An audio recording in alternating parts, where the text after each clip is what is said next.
Hi, hello. ഇനി എനിക്ക് wait ചെയ്യാൻ വയ്യ കേട്ടോ. 2-3 ദിവസമായിട്ട് ഇത് പുഴുങ്ങണമെന്ന് വിചാരിക്കുമ്പോൾ വേറെ എന്തെങ്കിലും കാരണത്താൽ ഒന്നുകിൽ പിന്നെ ആഹാരം രാവിലെ ഉണ്ടാക്കിയത് ബാക്കി ഉണ്ടാവും, അല്ലെന്നുണ്ടെങ്കിൽ എന്തെങ്കിലുമൊക്കെ കാരണത്താൽ എനിക്ക് പിന്നെ ഇത് പുഴുങ്ങാൻ പറ്റുന്നില്ലായിരുന്നു. അപ്പം ഞാൻ വിചാരിച്ചു എന്തായാലും ഇത് പുഴുങ്ങിയിട്ടുള്ള ബാക്കി കാര്യമൊന്നും. എന്നാൽ എൻ്റെ കൂട്ടുകാരോട് ഞാൻ ആൾറെഡി പറഞ്ഞായിരുന്നു, ഞാൻ ഇത് പുഴുങ്ങുന്ന വീഡിയോക്ക് എൻ്റെ കൂട്ടുകാരോട് ഷെയർ ചെയ്യാമെന്ന് ഞാൻ പറഞ്ഞായിരുന്നല്ലോ. അപ്പം നമുക്കിത് പുഴുങ്ങിയാലോ. ഞാനിപ്പോൾ ഇന്ന് എന്നാ ചെയ്യുന്നത് വെച്ചാൽ രണ്ടിനും 2 പാത്രത്തിൽ സെപ്പറേറ്റ് ആയിട്ട് ഞാൻ പുഴുങ്ങുക. ഇതിനിപ്പോൾ ഞാൻ തൊലിയൊന്നും ഇളക്കുന്നില്ല. ഇതാണെന്നുണ്ടെങ്കിൽ വൃത്തിയായിട്ട് കഴുകിയും വെച്ചും പിന്നെ ഇത് സെപ്പറേറ്റ് ഞാൻ ഒരു കുക്കറിൽ വെച്ചിട്ട് ഒരു വിസിൽ അടുപ്പിക്കാമെന്ന് വിചാരിക്കുന്നത്.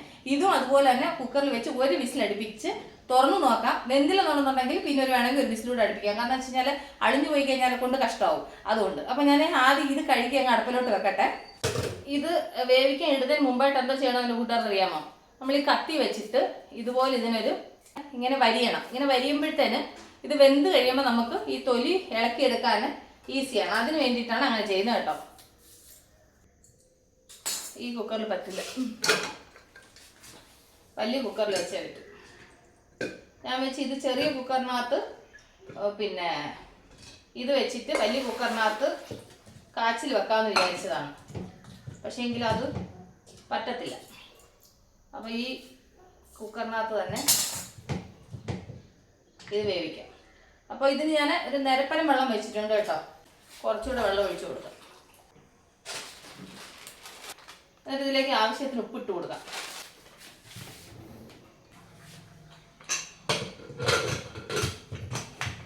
അപ്പോൾ ഇത് ഇട്ടിരുന്ന് വേവട്ടെ. ഇത് വേവുന്ന നേരത്തിന് നമുക്ക് കാച്ചിലും കൂടെ പുഴുങ്ങാൻ വെക്കാം. കാച്ചിൽ ഞാൻ കുറച്ചേ എടുക്കുന്നുള്ളൂ. കാരണം വെച്ചാൽ എനിക്ക് ഇതിൽ നിന്ന് കുറച്ച് കാച്ചിൽ എനിക്ക് വേണം. എന്തിനാന്ന് വെച്ച് കഴിഞ്ഞാൽ എനിക്കൊരു ഉടച്ചുകറി ഉണ്ടാക്കണം, അതുപോലെ തന്നെ പിന്നെ ഇച്ചിരി അവിയലും വെക്കണം. ഇത് രണ്ടിനും എനിക്ക് കാച്ചിൽ വേണം കേട്ടോ. അപ്പം അതുകൊണ്ട് ഈ കാച്ചിലിനെ ഞാൻ പാതി എടുത്തിട്ട് ഇതിങ്ങനെ അങ്ങ് വെക്കുവാണ്. കാരണം ഇതിനകത്തുനിന്ന് ഇച്ചിരി അവിയലിനും ഇച്ചിരി കറിക്കുള്ളൂ. കാരണം ഇനി ഈ വർഷം എനിക്ക് കാച്ചിൽ കിട്ടത്തില്ല. അതുകൊണ്ട് ഞാൻ ഇതിൻ്റെ ഇത് പിന്നെ നട്ട കിളിക്കും എന്തോന്ന് അറിയത്തില്ല കേട്ടോ. എന്തായാലും ഞാൻ മുറിച്ച് ഒരു പീസ് ഇങ്ങനെ വെക്കുന്നുണ്ട്. ഇത് നട്ട് നോക്കാം, കിളിച്ചാൽ കിളിക്കട്ടെ. കിളിക്കുമോ അറിയത്തില്ല. ഇതിന് എപ്പോഴാണ് നടുന്നതെന്നുള്ളതാണ്, അതാണ് ഏറ്റവും വലിയ രസം. അപ്പം പക്ഷേ ഇത് നല്ല കാച്ചിലാണ് കേട്ടോ. നോക്കിയേ, നന്നായിട്ട് വേവുന്ന നല്ല ടേസ്റ്റുള്ള കാച്ചിലാന്ന് തോന്നുന്നു. ഞാൻ ഈ തോന്നൽ മാത്രമേ പറയുന്നുള്ളൂ. പിന്നെ ഞാൻ പറഞ്ഞു കഴിഞ്ഞിട്ട് ഇത് വെന്തില്ലെന്നുണ്ടെങ്കിലേ എനിക്ക് പണി കിട്ടും. പക്ഷേ ഇത് നല്ല വയലറ്റ് കാച്ചിലാണ് കേട്ടോ. അപ്പം ഞാൻ ഇതിൻ്റെ തൊലി കളഞ്ഞിട്ട് മുറിച്ച് ഇതിനകത്തോട്ട് ഇടാം. കാരണം വെച്ചാൽ ഇതെനിക്ക് കറക്റ്റ് ആവും. കാരണം ഞാൻ കുറച്ച് കാച്ചിലല്ലേ എടുത്തിട്ടുള്ളൂ. കിഴങ്ങ് ആൾറെഡി പുഴുങ്ങാൻ വെച്ചിട്ടുണ്ട്. അപ്പോൾ അതിരുന്ന് വേവിട്ട് ആ നേരത്തിന് ഇതും കൂടെ അപ്പുറത്ത് സ്റ്റൗവിലോട്ട് അങ്ങ് വെക്കാം. അപ്പോൾ ഒരുമിച്ച് രണ്ടും കൂടെ ഒരുമിച്ച് വെന്ത് കിട്ടും. ഇത് ഞാൻ അരിഞ്ഞ് കഴുകി ഇതിനകത്ത് ഞാൻ വെള്ളം ഒരു നിരപ്പനയും വെള്ളമൊക്കെ വെച്ച് റെഡിയാക്കിയിട്ടുണ്ട്. ഞാൻ ഇത് തൊലി കളഞ്ഞ് അരിഞ്ഞൊക്കെ വന്നപ്പോഴത്തേനും അത് വേവാൻ സമയമായി. എന്നിട്ട് ഞാൻ കുറച്ച് കല്ലുപ്പൂടി ഇട്ട് കൊടുത്തു. ഇതും കൂടെ നമുക്ക് അടച്ച് വെച്ചിട്ട് അപ്പുറത്തെ സ്റ്റൗവിലോട്ടങ്ങ് വെക്കാം. അപ്പോൾ അത് ഇവിടുന്ന് വേവട്ടെ.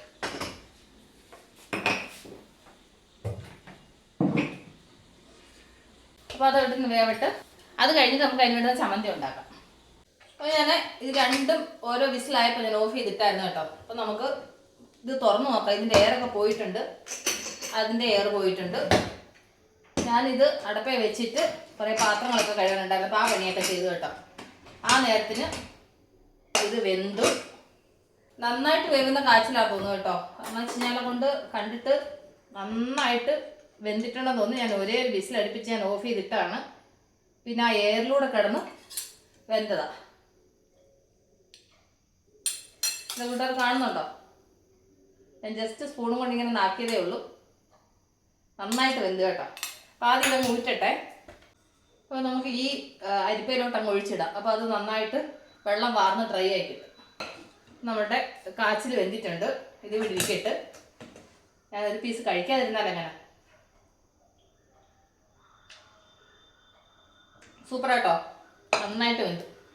അത് കഴിഞ്ഞ് നമ്മുടെ കിഴങ്ങ് എന്തായാലും നോക്കട്ടെ. കിഴങ്ങും അത് കറക്റ്റ് ഒരു വിസിൽ മേലെ അടുപ്പിച്ചിരുന്നെങ്കിൽ എനിക്കിന്ന് പണി കിട്ടിയായിരുന്നു കേട്ടോ. കണ്ട അത് നന്നായിട്ട് വെന്തിട്ടുണ്ട്. വെന്തിട്ട് ഇത് നന്നായിട്ട് ഇങ്ങനെ ഓപ്പൺ ആകുന്നു. ഇതുകൊണ്ട് തന്നെ നമുക്ക് മുറിക്കാം.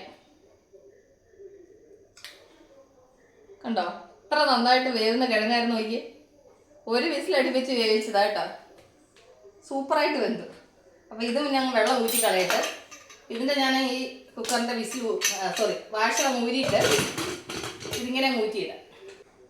അതുപോലെ പുഴുക്ക് റെഡിയുണ്ട്. അപ്പോൾ ഞാൻ പുഴുക്കിനുണ്ടാക്കുന്ന ചമ്മന്തി എൻ്റെ കൂട്ടുകാർക്ക് കാണണ്ടേ.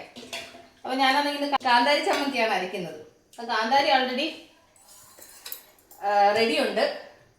പിന്നെ ഇച്ചിരി ചെറിയ ഉള്ളിയും കൂടെ മതി. എൻ്റെ കൂട്ടുകാർ ഇങ്ങനെ ചമ്മന്തി അരയ്ക്കാറുണ്ടോ എന്ന് എനിക്കറിയില്ല. ഞാനിങ്ങനെ വെക്കും. എൻ്റെ അച്ഛയ്ക്ക് ഭയങ്കര ഇഷ്ടമുള്ളൊരു ചമ്മന്തിയാണ് ഇങ്ങനെ. അപ്പോൾ ഞാൻ ഈ ഉള്ളി കുറച്ചൊന്ന് കഴുകി ക്ലീൻ ചെയ്തെടുക്കട്ടെ. ഞാൻ കുറച്ച് വെള്ളത്തിലിട്ട് വെച്ചതാണ്. ചെറിയ ഉള്ളി വേഗം ക്ലീൻ ആവാനെ കൊണ്ട് വെള്ളത്തിലിട്ടിട്ടുണ്ടല്ലോ. കുറച്ച് നേരം കഴിഞ്ഞിട്ട് നമ്മൾ തൊലി ഇളക്കുവാന്നുണ്ടെങ്കിൽ ഈ രണ്ട് സൈഡ് ഇതുപോലെ കട്ട് ചെയ്തിട്ട് വെള്ളത്തിനകത്ത് നന്നായിട്ട് കഴുകുമ്പോൾ ഉണ്ടല്ലോ ഈ തൊലി നന്നായിട്ടങ്ങ് ഊരിപ്പോവും. അതുകൊണ്ടാണ് ഞാൻ കുറച്ച് മുമ്പേ ചെറിയ ഉള്ളി എടുത്ത് വെള്ളത്തിലിട്ടത്. അപ്പോൾ ഞാൻ ഈ ഉള്ളി ഒന്ന് കഴുകി ക്ലീൻ ചെയ്തെടുക്കട്ടെ.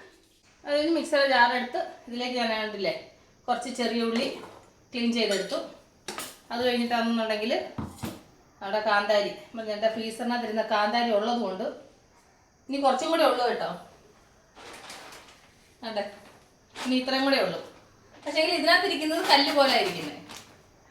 അത് വെള്ളത്തിനകത്ത് ഇട്ട് കുറച്ച് കഴിയുമ്പോൾ അതങ്ങ് ഇതാവും. എന്നിട്ട് ഇതിലേക്ക് കുറച്ച് ഉപ്പ് ഇട്ട് കൊടുക്കുന്നുണ്ട്. എന്നിട്ട് ഇതൊന്ന് അരയ്ക്കട്ടെ. നിങ്ങൾക്ക് വേണമെങ്കിൽ ചതച്ചാൽ മതി. ഞാൻ ഇച്ചിരി ഒന്ന് ഇതായിട്ട് അരയ്ക്കും കേട്ടോ. ഉണ്ടല്ലേ. അപ്പോൾ നന്നായിട്ട് ഞാൻ ഇതുപോലെ അരയ്ക്കും. ചിലവർ ചതയ്ക്കത്തേ ഉള്ളൂ. ഞാൻ പക്ഷേ ഇച്ചിരി ഒന്ന് നൈസായിട്ട് ഞാൻ അരച്ച്. അപ്പോൾ ഉപ്പും ഉള്ളിയും മുളകും എന്ന് മാത്രമേ ഞാൻ അരച്ചിട്ടുള്ളേ. ചെറിയ ഉള്ളി കുറച്ച് കൂടുതൽ അരച്ച്. ഉള്ളിയുടെ ഇത് കണ്ണു നീർന്നു. ആഹാ. അപ്പം എൻ്റെ ചമ്മന്തി ഇതിൻ്റെ കൂടെ ഞാൻ എന്താ ചേർക്കുന്നു വെച്ചാൽ കുറച്ച് തൈര് ഞാൻ ഉടച്ച് വെച്ചതാ കേട്ടോ. അപ്പോൾ അതുകൂടി ഇതിൻ്റെ കൂടെ ചേർത്തിട്ട് നന്നായിട്ടങ്ങ് മിക്സ് ചെയ്യും. എൻ്റെ അച്ഛയ്ക്ക് ഒരുപാട് ഇഷ്ടമുള്ളൊരു ചമ്മന്തി ആയിരുന്നു തൈര് ചമ്മന്തി. ഇതിനകത്ത് ഇനി വേറൊന്നും ചേർക്കട്ടെ. നിങ്ങൾക്ക് എരിവ് തോന്നുന്നുണ്ടെങ്കിൽ വേണേൽ വെളിച്ചെണ്ണ ചേർക്കാം. ഞാൻ വെളിച്ചെണ്ണ ഒന്നും ചേർക്കത്തില്ല. അപ്പം എൻ്റെ ചമ്മന്തി റെഡി ആയിട്ടുണ്ട്. ഉപ്പുണ്ടോ നോക്കട്ടെ. ആഹാ, എല്ലാം സൂപ്പർ. ഉപ്പും കറക്റ്റ്, പുളിയും കറക്റ്റ്, എല്ലാം കറക്റ്റ് ഉണ്ടല്ലേ. അപ്പോൾ ഞാൻ അങ്ങനെ മുറിച്ച് വെച്ച ഒരു പീസ് കിഴങ്ങും അതുപോലെ തന്നെ ഒരു പീസ് കാച്ചിലൂടെ എടുക്കാം. എന്നിട്ട് അതിൻ്റെ കൂടെ ഈ ചമ്മന്തി കുറച്ചങ്ങോട്ടൊന്ന് വെച്ചിട്ട് ആദ്യം ഇതിൻ്റെ തൊലി ഇതുപോലെ ഊരിയെടുക്കണം. അപ്പോൾ ഇതിനകത്തുള്ള തൊലിക്കകത്തുള്ളതൊന്നും കളയാൻ പാടില്ല കേട്ടോ. അതിനെയൊക്കെ സത്യം പറഞ്ഞാൽ കൂട്ടുകാർക്കറിയാം. ഞാൻ ഈ കിഴങ്ങ് കഴിച്ചിട്ട് എത്രയോ വർഷങ്ങളായി, കുറേ വർഷങ്ങളായി. ഇത് എന്താ പറയുന്നത് ഓർമ്മയിൽ പോലും ഇല്ല. ആ ഒരു അതിൻ്റെ ആ ഒരു ഇത് എന്നാൽ കുഞ്ഞിലെ കഴിച്ച ഒരു ഓർമ്മയാട്ടോ. നന്നായിട്ട് വെന്ത് ഉണ്ടോ നോക്കിക്കേ. ചമ്മന്തിയും കൂട്ടിട്ട് വേറെ ലെവൽ. ചവയ്ക്കേണ്ട ആവശ്യമൊന്നുമില്ല കേട്ടോ. വയലോട്ട് ഇട്ട് കഴിഞ്ഞാൽ അങ്ങനെ മെൽട്ടായി പോകുന്ന ഒരു അവസ്ഥയാണ്. അത് മാത്രമല്ല കാച്ചിലും അതുപോലെ വന്നിട്ടുണ്ട്. അപ്പം കണ്ടില്ലേ, ഇപ്പം നാട്ടിൽ കൊണ്ടുവന്ന കാച്ചിലും പിന്നെ കിഴങ്ങുമൊക്കെ ഞാൻ പുഴുങ്ങി ഞാൻ നല്ല വിശാലമായിട്ട് കഴിക്കുന്നു. ഭയങ്കര ടേസ്റ്റാണ്. ഇതിൻ്റെ കൂടെ ഒരു കട്ടൻ കാപ്പിയും കൂടെ വേണം. ഇപ്പം ഞാൻ കട്ടൻ കാപ്പി വെക്കുന്നില്ല. ഇത് ജസ്റ്റ് എൻ്റെ കൂട്ടുകാരെ കാണിച്ചതേ ഉള്ളൂ. പക്ഷേ എനിക്ക് എപ്പോഴും പുഴുക്കിൻ്റെ കൂടെ ഒരു കട്ടൻ കാപ്പി ഉണ്ടെങ്കിൽ അതിനൊരു പൂർണ്ണതേ ഉള്ളൂ. ഓക്കെ, അപ്പം ഞാൻ ഈ വീഡിയോ വൈൻഡപ്പ് ചെയ്യണം. അപ്പം ഉടൻ തന്നെ അടുത്ത വീഡിയോ വീണ്ടും കാണാൻ വരെ. Take care. ബൈ.